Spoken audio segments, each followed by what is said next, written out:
So we need to create some tricks to help be less irrational and emotional. Hi everyone, so if you're new, well, I'm glad you found my channel. What I try to do here on this channel is explain that investing in the stock market is more than just buying a company you love and that's it, and thinking it's going to the moon. There are a lot of people who are going to get crushed by this mentality, and I'm trying to avoid this. Now today I'm going to talk about the 3 little things that will help you be a far better investor, from setting aside space for investing in your home to getting your partner on the same page. These 3 little things make a big difference, and I'll try to give you some ideas that you can start including in your life that will improve your investing returns by at least a few percent.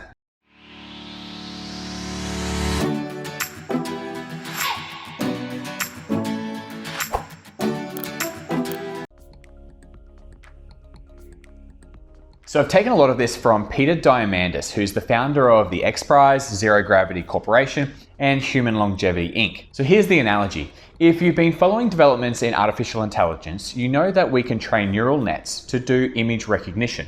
The challenge with these neural nets is that they're only as good as the data we feed them.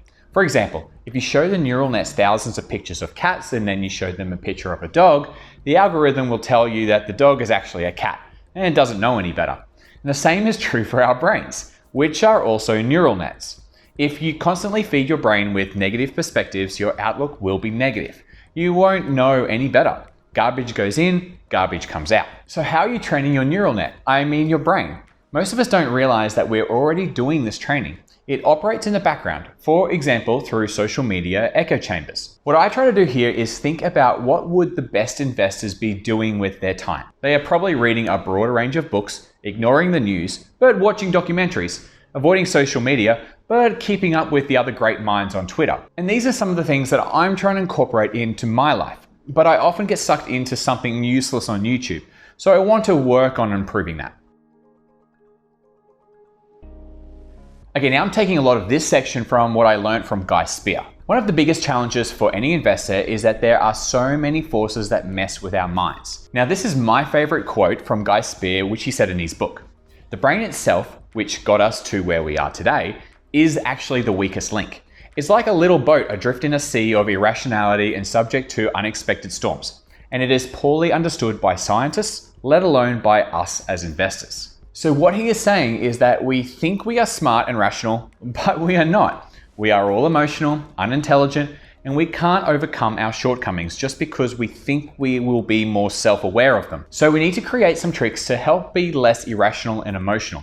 The first thing that I'm going to do is delete my stock market apps on my phone. Because seriously, what do the day-to-day fluctuations even matter? Well, they don't. There is no way I need to track a stock every day.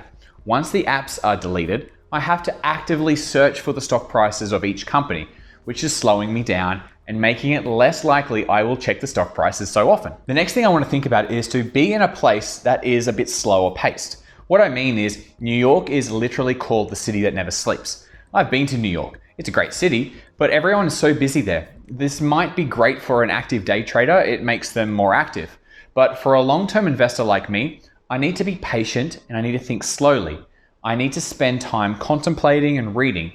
Everyone around me is moving so fast in, say, New York or London or Moscow, that is the opposite of what I want to be doing. Warren Buffett doesn't need to be in the big city. He lives and works in his basic office in Omaha, Nebraska, far from Wall Street. Guy Spier, well, he moved his entire life to the outer suburbs of Zurich, Switzerland, because the city is considered one of the most boring cities in Europe. Chuck Aker runs his massive fund out of an old pub in a tiny town in Virginia.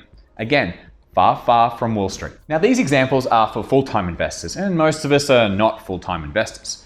We have jobs and friends that need us to be in a particular location. So the next best thing is to set up a quiet space in your house or your garage. A place for just yourself. Somewhere you can go that doesn't have distractions. Guy Spier set up his office to have a room with a computer and a completely separate room that has just a chair, a nice view, and a bookshelf. Somewhere he can read annual reports, read books, or just look out the window and think. No electronics are in this room. It's an awesome idea. So give yourself a place of refuge to sit and think. I often just go to the park and listen to an audiobook. That helps a lot with my most creative thinking. I used to go for a drive in the car on my own and just listen to nothing. Like I wouldn't even put the music on. This is when I can be free to just think. And I don't know what works best for you, but having a place to go regularly and just think away from distractions is probably one of the best things I can suggest to improve your returns as an investor. This section I'm taking from the Barefoot Investor, Scott Pape. This is for those of you who have partners. So you are on this investing journey and you probably really enjoy the topic. Well, that's great, but you have to get your partner on board with your plans. See, if you are doing all the financial stuff and your partner is just letting you handle it, well, that's not a team effort. You need both of you to buy into the plan. So once a month, take your partner out for dinner at their favorite restaurant. Order wine, desserts, whatever you desire. You want to associate this financial date night with a really good time. Now, the money you will make because you are working together will easily justify a lavish dinner once a month. Now, during this dinner, you need to have a talk about your financial futures. Here are some of the topics. What are we saving for? Are we saving for financial freedom so we both don't have to work anymore? What is our current debt situation? Are we happy with the health insurance we have?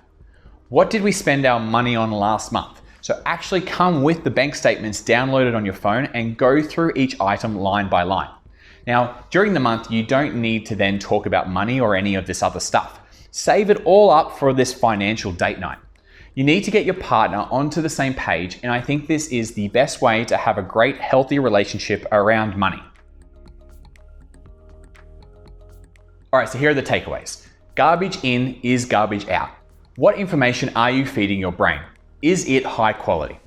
Next is create an investing space. Do you have a place to go and read and think, free of distractions? And then financial date night. Get your partner on the same page as you and set your goals together.